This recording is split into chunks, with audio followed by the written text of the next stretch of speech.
बिस्मिल्लाहिर्रहमानिर्रहीम। अस्सलाम वालेकुम स्टूडेंट्स। आज जो हम लोग ये थ्योरम करना जा रहे हैं, ये थ्योरम वेरी वेरी इंपॉर्टेंट है। आप इसके ऊपर लिख लो कि वेरी वेरी इंपॉर्टेंट। ये पिछले सेमेस्टर में फाइनल एग्ज़ाम में ये थ्योरम आया है कि जी ये दो थ्योरम बनते हैं कि फर्स्ट फंडामेंटल थ्योरम और सेकंड फंडामेंटल थ्योरम। ठीक है, तो आज हम लोग फर्स्ट फंडामेंटल थ्योरम करते हैं। अब ये थ्योरम की स्टेटमेंट मैं आपको बार बार बताता हूँ कि पेपर के अंदर ज़रूरी नहीं वो स्टेटमेंट दे। ठीक है, पेपर के अंदर वो ऐसे भी लिख सकता है कि जी state and explain fundamental theorem of calculus. तो फिर आपको ये सारी स्टेटमेंट याद रखनी पड़नी है। ऐसी सूरत में स्टेटमेंट का 1 नंबर होगा। ठीक है, प्रूफ का फिर अलग, या ये स्टेटमेंट भी दे सकते हैं। अच्छा, अब स्टेटमेंट पढ़ते हैं। कहता है जी let f belong to R on a b and a less than equal to x, x less than equal to b. फिर कहता है put f into x is equal to this, then f is continued on a b. Furthermore, if f is continued at point x naught of a b, then f is differentiable at x naught, f dash into x naught equal f into x naught। अब आप note करें, इसमें आपने दो बातें prove करनी है सिर्फ। पहली बात ये प्रूव करनी है कि f जो है कैपिटल F वो कंटिन्यूज है। ठीक है, और दूसरी बात आपने ये प्रूव करनी है कि जो f है वो डिफरेंशिएबल है। तो सबसे पहले तो मैंने ये रियल 1 में भी आपको करवाया था कि आपको डिफरेंशियल फंक्शन का डिफरेंशिएबल कब होगा उसकी डेफिनेशन, और कंटिन्यूज कब होगा उसकी डेफिनेशन, ये दोनों आनी चाहिए। ठीक है, ये दोनों आएंगी तो फिर ही हम लोग इसको प्रूफ को कर सकेंगे। ठीक है, अब इसको प्रूफ को स्टार्ट करते हैं। ठीक है, देखिए आप सबसे पहले तो उसने कहा कि जी प्रूफ में कि since F belong to R, अगर एफ आर में बिलोंग कर रहा है तो फिर कहता है एफ इज़ बॉन्डेड। ये हम प्रूव कर चुके हैं कि अगर एफ इंटीग्रेबल फंक्शन होगा तो बॉन्डेड भी होगा। फिर कहता है लेट, अगर बॉन्डेड है तो हम बॉन्डेड की डेफिनेशन के मुताबिक फंक्शन को उसने लेट कर लिया कि F into T mod less than equal to M है इस इंटरवल के अंदर। फिर उसने कहा थी इफ़ इस इंटरवल के अंदर कोई भी दो नंबर उसने ले लिया एक्स और वाई, ये लाइन भी उसने जैसे ड्रा की हुई। अच्छा, अब सबसे पहले आप नोट करें, इधर समझने वाली बात है। समझने वाली ये बात है कि हम लोग इसको पहले प्रूव कर रहे हैं कंटिन्यूज़। अब कंटिन्यूज़ की डेफिनेशन ये होती है कि लिमिट हम लोग f इंटू एक्स पे अप्लाई करें तो इक्वल आए f इंटू वाई के, ये डेफिनेशन होती है।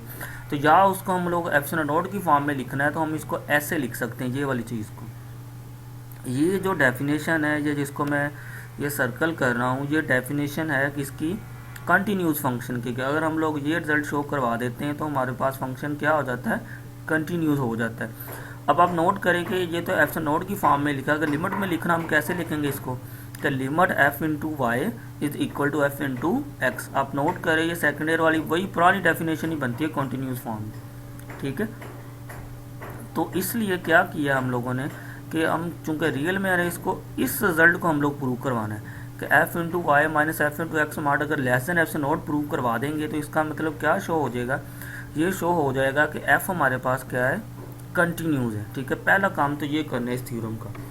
तो अब सबसे पहले फिर उसने क्या किया, ये मैं इसलिए बताया कि उसने f into Y minus F into X mod कर लिया। ये क्यों कर रहा है, क्योंकि ये कंटिन्यूज की डेफिनेशन है कि f into Y minus F into X mod अगर less than epsilon note हो जाएगा तो दिस मीन्स डैट कि f क्या है, f एक कंटिन्यूस फंक्शन है। तो इसलिए उसने क्या किया कि इस मार्ट को लेके चल पड़ा है। ठीक है, अब आप नोट करते जाए इसमें कि ये उसने गिवन दिया हुआ है कि कहता है कि पुट आपने f इंटू एक्स को ये चीज़ करनी है, ये function a to X F into Y. ठीक है, तो अब चूंकि अगर इधर x है तो इधर लिमिट पे भी इधर x आ जाएगा, तो इसलिए हमने जब f इंटू वाई था तो जब इधर y है तो इसको इधर y लिख दिया। अब ये माइनस ई एक्स की वैल्यू, ये दोनों वैल्यू हमने कैसे बनाई है, इस गिवन रिजल्ट को यूज़ करते हुए ये स्टेटमेंट को। ठीक है, अच्छा अब आप नोट करें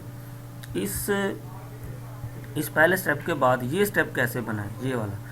अब इस स्टेप में पता क्या किया, आप नोट करें कि पहली लिमिट हमारे पास जा रही है a टू वाई, ये हमने लिमिट ली हुई है। अब देखें कि a टू वाई, ये देखें a टू वाई के दरमियान अगर जाएं तो दरमियान में तीसरा नंबर x आ रहा है। तो हम इंटीग्रेशन की ये प्रॉपर्टी अब पढ़ चुके हैं कि ये प्रॉपर्टी होती है इसकी, तो हम इसको ऐसे लिख सकते हैं कि जी a टू एक्स और x टू वाई। तो यही उसने किया, देखो कि a टू वाई वाले इंटीग्रल को उसने ऐसे लिख दिया कि a to X plus x to Y, और ये जो साथ वाला है ये वाला, इसको उसने ऐसे ही एज इट इधर लिख दी। ठीक है, क्लियर हो गया जी सेकंड।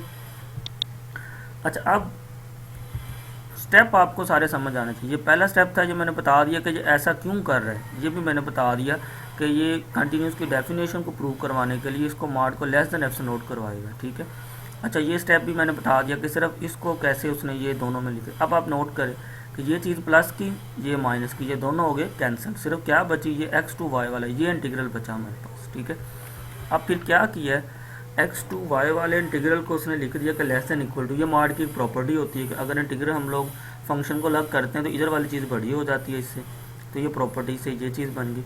अब लेस देन इक्वल टू, अब चूंकि हमने स्टार्ट में एफ इंटू टी मार्ड, आप नोट करें इधर स्टार्ट में हमने लेट किया हुआ कि F into t mod less than equal to M में, तो जस्ट क्या किया इधर कि इधर हम लोगों ने क्या कर दिया कि एफ इंटू टी मार्ड की जगह लिख दिया जो less than equal to M में, और ये लिख दिया X to Y D T.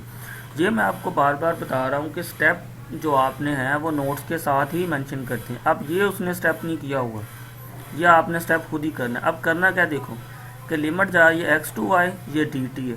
अब जब आप इसकी इंटीग्रेशन करेंगे, तो जब इसकी इंटीग्रेशन करेंगे आपके पास क्या आ जाएगा, टी आ जाएगा। तो जब टी आ जाएगा तो टी में आप क्या करो, पहले अपर लिमिट पुट कर दो minus lower limit. Upper limit कितनी है वाई, माइनस लोअर लिमिट कितनी है एक्स। तो सारे को सोल्व करके कितना आ गया, M into Y minus X. ठीक है, अब नेक्स्ट आ जाओ। नेक्स्ट उसने क्या किया, देखो कि मतलब इस सारे का मार्ड इक्वल टू हमारे पास आंसर कितना आ गया, M into Y minus X. अब फिर क्या कहता है, कहता है कि दिस इम्प्लाइज डैट जे वाले जो चीज़ है लेस देन एप्सिलॉन नॉट होगी। कब एप्सिलॉन नॉट होगी, कि जब m into Y minus x mod less than epsilon naught होगा। ठीक है ना, मतलब कि जब ये वाली चीज़ लेस देन एप्सिलॉन नॉट होगी तो इट्स मीन इससे इम्प्लाइज कर दिएगा ये वाली चीज़ भी लेस देन एप्सिलॉन नॉट है। तो इसी को उसने नेक्स्ट पर एक्सप्लेन कर दिया कि ये एम उधर जाके डिवाइड होगा, अगर ये चीज़ लेस देन होगी इससे तो फिर ये चीज़ लेस देन हो जाएगी इससे। तो इस तरह फिर उसने लिख दिया कि जी this proves that the continuity and in fact uniform continuity on a b. समझ आ गई इस बात की कि उसने अब क्या किया कि ये वाली स्टेटमेंट में बार बार बता रहा हूँ कि ये डेफिनेशन होती है कंटिन्यूस की, तो इसलिए उसने इसको लेके चला और less than epsilon not show करवा दिए। उसके लिए उसने ये कंडीशन साथ लिख दी कि अगर ये चीज़ लेस देन होगी तो ये चीज़ भी लेस देन हो जाएगी। तो दो बातें हमने प्रूव करनी थी इसमें, एक कंटिन्यूटी और एक डिफरेंशिएबल। तो कंटिन्यूटी इधर तक हमारी प्रूव हो चुकी है, एक काम हो चुका है। नेक्स्ट अब हमने इसको प्रूव करना है डिफरेंशिएबल। तो डिफरेंशिएबल के लिए देखो लिखता है, कहता है डिफरेंशिएबल, ये तो गिवन स्टेटमेंट है। अब आप नोट करो कि ये वाली जो डेफिनेशन है डेरिवेटिव की डेफिनेशन, ये कैलकुलस में भी आपको मैंने करवाया और रियल वन में भी मैंने बताया था कि एफ डैश इंटू दिस, इसको हम लोग डेरिवेटिव, ये असल में लिमिट इंटू दिस, ये कौन सी फॉर्म बन रही है, ये असल में है जो डेरिवेटिव बाय डेफिनेशन, तो उसको हम लोग ऐसे लिखते हैं। ठीक है, अब फिर किया गया उसने, देखो इस स्टेप के नेक्स्ट कहता है जी suppose f is continuous at x naught given that such that. तो ये उसने फिर क्या की, ये वाली डेफिनेशन यूज़ की है कंटिन्यूज की। ठीक है, अब प्रूफ पता क्या करना चाह रहे हैं हम, ये प्रूव करना चाह रहे हैं कि एफ कंटिन्यूज तो है, ऊपर हम प्रूव कर चुके हैं। तो अगर ये कंटिन्यूज है तो हमने ये शो करवाना कि ये डिफरेंशिएबल भी है, और ये किस फॉर्म का होगा, फिर एफ डैश इंटू इस फॉर्म का होगा। तो इसलिए उसने ये डेफिनेशन लिखी कंटिन्यूज की। अब फिर क्या किया, देखो इस स्टेप के बाद ये जो इम्प्लाइज करके ये वाला स्टेप लिखा है ना, ये वाला, इसमें एक स्टेप आपने इधर ऐड करना है। ठीक है, वो मैं आपको अलग से ना सोल्व करके सेंड कर देता हूँ, वो आपने इधर ऐड करना है। ठीक है, इसको याद रखना है। अब ये किया पता क्या है कि F into t minus F into x naught mod है ना, तो जब हम मार्ड को ओपन करना है आपने लेस देन एप्सिलॉन नॉट, उस साइड पे आपने लिख देना है less than minus epsilon naught mod की डेफिनेशन। फिर इस एफ इंटू एक्स नॉट को ख़त्म करने के लिए दोनों तरफ ऐड करके फिर ये स्टेटमेंट बनती है। ये एक स्टेप उसने छोड़ा हुआ है, ये मैं आपको ना सेंड कर देता हूँ अभी सोल्व करके। ठीक है, तो उसके लिए ये डेफिनेशन है जो कंटिन्यूस की है वो यूज़ की। अच्छा, फिर नेक्स्ट स्टेप में क्या किया उसने, इसकी लिमिट्स ली हैं कि ये कंटिन्यूस की है, ये दो फंक्शन आ रहे हैं, तो इसकी इंटरवल ये बन रहा है एक्स नॉट टू टी तक, तो ये उसने उसकी लिमिट्स के अकॉर्डिंग ये लिमिट्स ले ली है कि एक्स नॉट टू टी, ये सब के ऊपर अप्लाई कर दी। अच्छा, अप्लाई करने के बाद क्योंकि ये एफ इंटू एक्स नोट ये तो कांस्टेंट फिगर थी, तो ये हमारे पास बाहर आ गई, बाकी ये बच गया। इसी तरीके से ये भी कांस्टेंट था हिस्सा, ये बाहर आ गया, लिमिट हमने इस वेरिएबल पे अप्लाई कर दी। अब सेम आप नोट करो, जब आपने इसकी इंटीग्रेशन करनी है इस इतने हिस्से की, तो इसका इंटीग्रेशन कितनी आएगी टी, तो टी में पहले आप अपर लिमिट पुट कर दोगे, टी माइनस लोअर लिमिट कितनी एक्स नोट है, तो ये देखो सोल्व करके इतने हिस्से को सोल्व करके ये टी माइनस एक्स नोट आ गई। जब आप इसको सोल्व करोगे इसमें भी वही काम है कि अपर लिमिट पुट की T minus lower limit x note, ये बन गया। और इसमें भी इतने हिस्से को इंटीग्रल को सोल्व करके ये टी माइनस एक्स नोट आ गया। अब फिर क्या किया कि इस पूरी स्टेटमेंट को इधर आपने लिख देना है, इधर के dividing whole equation with T minus X note के पूरी इक्वेशन को किससे डिवाइड किया, टी माइनस एक्स नोट से। तो इधर डिवाइड किया खत्म हो गया, इधर डिवाइड किया ये बन गया, इधर भी टी माइनस एक्स नोट से नीचे डिवाइड किया तो ये कैंसिल हो गया, ये रिजल्ट बन गया। अब आप नोट करो कि इस रिजल्ट को हम लोग ऐसे मार्ड की फॉर्म में लिख सकते हैं। अब अगर इस मार्ड को ओपन करें इसको डेफिनेशन के अकॉर्डिंग तो यही चीज़ ही आएगी। इसको उसने क्लोज करके ऐसे लिख दिया। और ये सारी डेफिनेशन किसकी बनती है, इसकी डिफरेंशिएबल की। और ये इस चीज़ को हम लोग कैसे लिख सकते हैं, ये सारी चीज़ derivative by definition at a point, तो एफ नोट इसको हमने ऐसे लिख दिया। या आपने बहुत दफ़ा रियल 1 में भी मैंने पढ़ाया है, उसमें कैलकुलस में भी पढ़ा कि ये इस चीज़ को बोलते हैं डेरिवेटिव बाय डेफिनेशन।